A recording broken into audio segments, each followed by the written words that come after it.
28 ton सोना। अल्लाह के बंदे, आप समझ रहे हो कि वो KFC और मैकडोनल्ड की तरह पूरी दुनिया में उनकी फ्रेंचाइज थी, और दूध दही की दुकान थी यार। मदीना शरीफ में 5 से 10 हजार की आबादी में कितनी दुकानें होगी?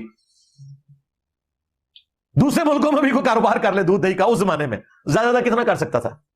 बस कहानियां किताबों में लिखी हुई हैं, वो आगे चल पड़ती है। मिर्ज़ा मान भी रहा है कि ये बात किताबों में लिखी हुई है, फिर भी कहता है ये कहानियां हैं। और हमारा सवाल है मिर्ज़े से कि मिर्ज़े ने जो सैयदना अब्दुर्रहमान बिन औफ रज़ी अल्लाह ताला अन्हु की दूध की दुकानों वाली बात कही है, क्या ये किसी किताब में है? मिर्ज़ा जो कुछ भी कहता रहे, अगरचे वो किताबों में ना भी हो तो वो कहानी नहीं है। अब मिर्ज़ा हिम्मत करे कि सैयदना अब्दुर्रहमान बिन औफ रज़ी अल्लाह ताला अन्हु की दूध की दुकानों वाली बात किसी किताब से सही सनद के साथ साबित करे। याद रखना, किताब से साबित करे, किसी फिल्म से नहीं। हाँ, बुखारी में आता है कि जब हजरत जुबैर शहीद हुए तो उनके ऊपर उस वक्त अरबों का कर्जा था, इसलिए कि उन्होंने बैंक बनाया हुआ था, लोगों की मानते अपने पास रखी हुई थी, वो उन्होंने खुद नहीं कमाया हुआ था। वो बाद लोग उधर से फिर मिसाल ले आते हैं कि जी वो भी था, तो वो भाई बैंक था, उनकी कमाई नहीं थी। मिर्ज़ा जी, अफसोस है आपके इल्मी किताबी होने पर, बल्कि आप इल्मी किताबी नहीं, फिल्मी कज़ाबी हैं कि आपने ये जो बात कही है सैयदना ज़ुबैर रज़ी अल्लाह ताला अन्हु के बारे में, हालांकि सैयदना ज़ुबैर रज़ी अल्लाह ताला अन्हु के पास कोई बैंक नहीं थे। आपने ये जो बात कही है, आप जो लोगों से कर्ज लेते, लोग आपके पास अमानत रखने के लिए आते, तो आप उन्हें फरमा देते थे कि ये बतौर अमानत के नहीं, कर्ज के है। हदीस बुखारी शरीफ 3129, इसमें वाज़े तौर पर लिखा हुआ है कि आप लोगों से बतौर कर्ज के लेते और आप वो लोगों में, गरीबों में, मिस्कीनों में तकसीम कर दिया करते थे। और मिर्ज़े ने भी इस बात को तस्लीम किया है कि वो आप लोगों में तकसीम कर दिया करते थे। ये लोगों को यकीन नहीं आएगा, आप बुखारी शरीफ खोलें, हजरत जुबैर जब शहीद हुए ना, आज के अरबों रुपए के मकरूज थे सरकार, करोड़ों नहीं, अरबों। वो आप सोने की वैल्यू कैलकुलेट करें आज के साथ। अब आप सोचेंगे हजरत जुबैर अशरा मुबशरा, और वो जंगे जमल से एक दिन पहले अपने बेटे को कह रहे हैं, बुखारी के अल्फाज है कि हो सकता है मैं कल मारा जाऊं तो तुमने मेरा कर्ज उतारना है। अब आप सोचेंगे कि उसके ऊपर कर्ज अरबों रुपए का है, वो कितने की देने रहे। हुआ ये था कि उस जमाने में बैंक नहीं होते थे, लोग जो है वो बड़े लोगों के पास अपनी मानते रखवाते थे, वो मानते उन्होंने रखवा दी, आगे उन्होंने वो भी गरीबों में बांटनी शुरू कर दी। उधार तो उधार नहीं होता है। मिर्ज़े का ये पहला बयान है जिसमें इसने कहा कि सैयदना ज़ुबैर रज़ी अल्लाह ताला अन्हु के पास लोग जब अमानत रखने के लिए आते, तो आप लोगों में, गरीबों में उसको खर्च कर दिया करते थे। जब आप अपने पास अमानत रखते ही नहीं थे तो बैंक का क्या तसव्वुर, फिर बैंक कहाँ थे?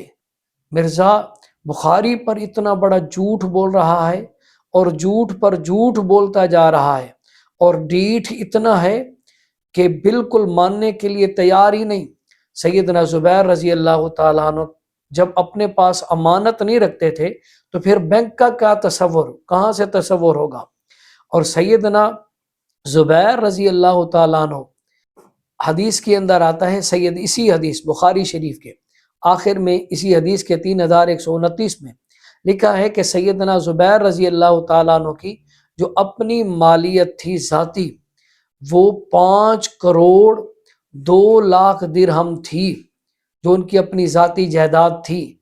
और मिर्ज़े ने भी इस बात को तस्लीम किया, और हमने इसका जवाब एक वीडियो में दिया है, और उसका लिंक डिस्क्रिप्शन में इंशाअल्लाहुल अज़ीज़ दे देंगे। और ये आप बतौर कर्ज के लेते, लोगों में तकसीम कर देते थे, आपके पास रखे नहीं। जब रखते नहीं थे तो फिर बैंक का तसव्वुर कहाँ से आ गया? दूसरी बात, आप पर जो कर्ज था वो 22 लाख दिरहम था, और सैयदना अब्दुल्ला बिन ज़ुबैर रज़ी अल्लाह ताला अन्हु ने आपकी जायदाद से, जो आपकी जायदाद 5 करोड़ 2 लाख थी, वो आपकी ज़ाती जायदाद थी, और पाकिस्तानी हिसाब से वो तकरीबन 40 अरब बनती है। अब 22 लाख कर्ज इसमें से निकाल दिया जाए तो 4 करोड़ 80 लाख रुपए बनती है, और 4 करोड़ 80 लाख अगर पाकिस्तानी हिसाब से लगाया जाए तो तकरीबन 37-38 अरब बनती है। یہ آپ کی ذاتی جائیداد تھی، ذاتی مالیت تھی، وہ سیدنا زبیر رضی اللہ تعالیٰ عنہ نے وہ قرض ذاتی جائیداد سے دیا تھا۔ اب سوال یہ ہے کہ جہاں یہاں بینک کا تصور بھی نہیں اور کسی کتاب سے بھی ثابت نہیں ہے، اصل میں مرزے نے ایک بات یعنی 28 ٹن سونے والی بات کا رد کرنا تھا، اور اس میں اس نے کہہ دیا تھا کہ اگر لوگوں کو کہا جائے تو لوگ منفی سوچیں گے، منفی سوچیں گے کہ اتنی بڑی مالیت وہ کہاں رکھتے تھے، بینک کہاں تھے، یا وہ بینک تھے اس میں رکھتے تھے، اس لیے یہ جھوٹ پر جھوٹ بولتا جا رہا ہے مرزا۔ اب اس کے جھوٹ آپ نے سماعت فرمائے ہیں۔ آگے کیا کہتے ہیں کہ کسی صحابی کے پاس بھی کروڑ روپے بھی نہیں تھے، کروڑوں کے مالک نہیں تھے۔ اب مرزے نے خود بھی اس بات کو تسلیم کیا، سیدنا عبد الرحمن بن عوف رضی اللہ تعالیٰ عنہ والی بات کہ دودھ کی دکانیں، اور اس بات کو بھی تسلیم کیا کہ اس بخاری شریف سے میں نے یہ بھی پیش کر دیا کہ سیدنا زبیر رضی اللہ تعالیٰ عنہ کی جو اپنی جائیداد تھی وہ 5 کروڑ 2 لاکھ درہم کی مالیت تھی۔